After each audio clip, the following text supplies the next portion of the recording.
Hello everyone, my name is Fatma Nuri from Pamulang University English Literature Department.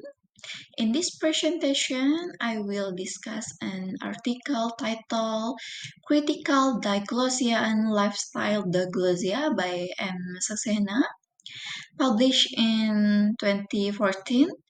This article is part of my final project for Sociolinguistics course. This article discusses how language use is not only determined by formality or function, but also by power, ideology, and lifestyle, especially in a multilingual society like Brunei. Next, background.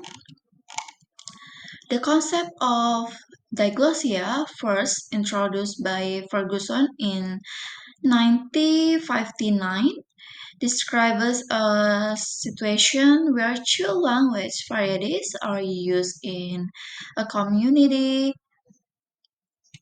one for formal context and the other for informal ones. For example, a language might be used in the school and government office, while a different variety is spoken at home or in casual settings. However, Saxena argues that this classical model is too simplistic for today's multilingual societies. In reality, language use is influenced by more complex forces like globalization, identity politics, and media culture. People don't just follow rules, they use language to express who they are and to reflect their position in society. So that's why Saxena introduced two new concepts. The first one is critical diglossia, which focus on how language is shaped and controlled by ideology and power. And the second, lifestyle diglossia, which looks at how language is used to show personal identity and social image. Brunei Darussalam is the main case study in this article. It's a multilingual country where the state promotes one national language, but young people are choosing different language in their daily lives.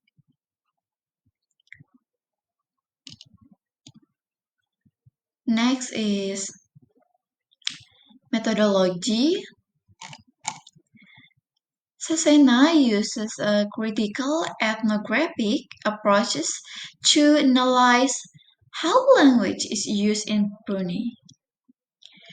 This means he studies not just language uses, but also the power dynamics, ideology, and identities behind it. He collected that using three methods. First one is classroom observation. Choose to see how language is taught and used in education. The second, interviews to understand personal experience with language.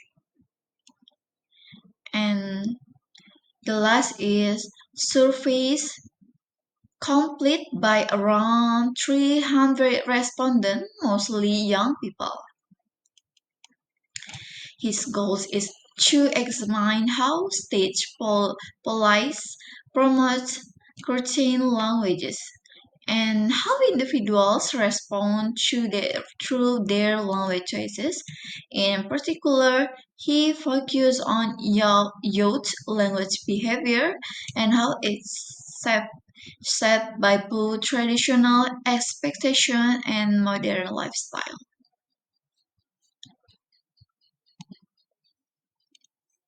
Next, findings.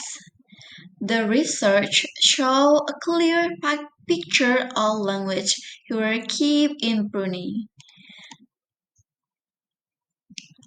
Malay is the official language, strongly promoted by the government.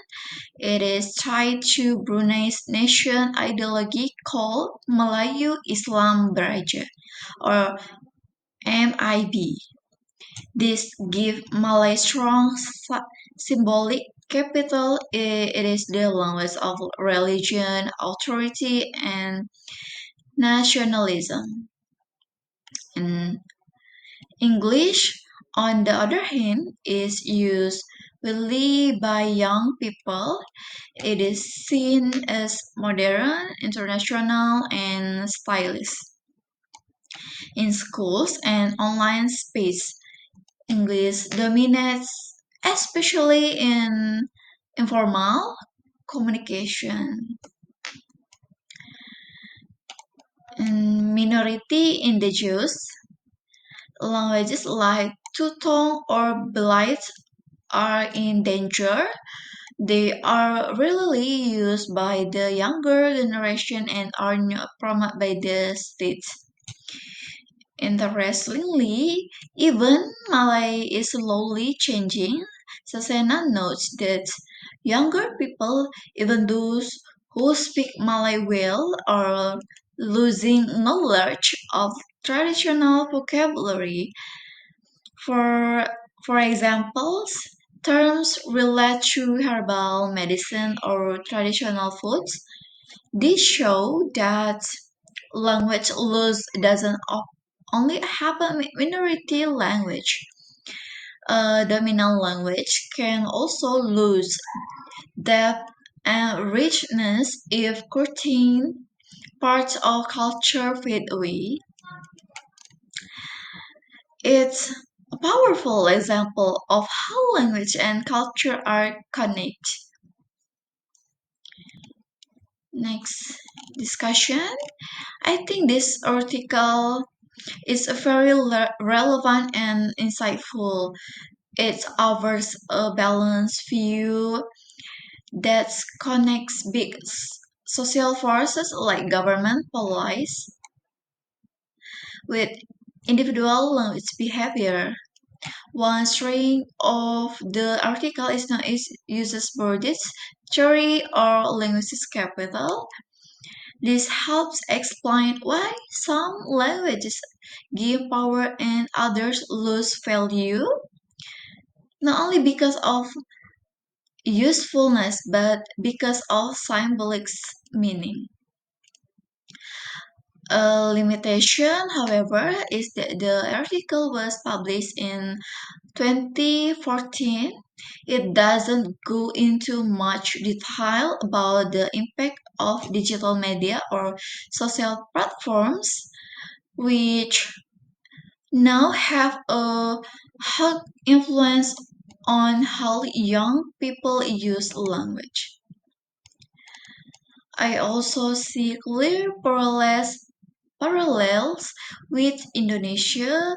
For example, many young Indonesians now mix English and Indonesian on TikTok or Instagram. Regional languages like Japanese, Sundanese, or Maduranese are often left behind. This show that lifestyle diglossia is not just in Brunei, it's happening in many places, including our own. And the article reminds you that language choices is not only about grammar or fluency, it's also about belonging, identity, even trend following.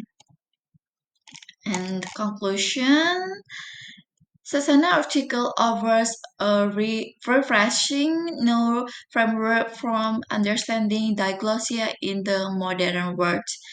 Critical diglossia show how language is shaped by institution, policies, and ideologies.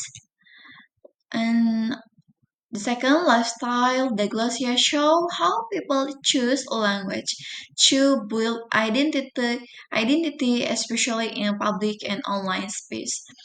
The study of Brunei helps you understand how these two forces interact. On the on one hand, the stage promotes Malay for unity, or the other hand, individuals, especially young people, are making their own language choices based on lifestyle, education, and social image.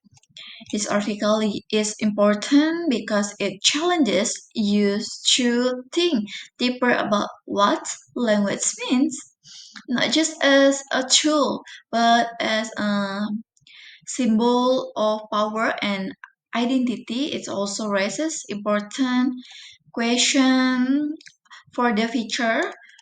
How can we preserve minority language? How can education adapt to lifestyle change? And this reference. Thank you for listening to my presentation.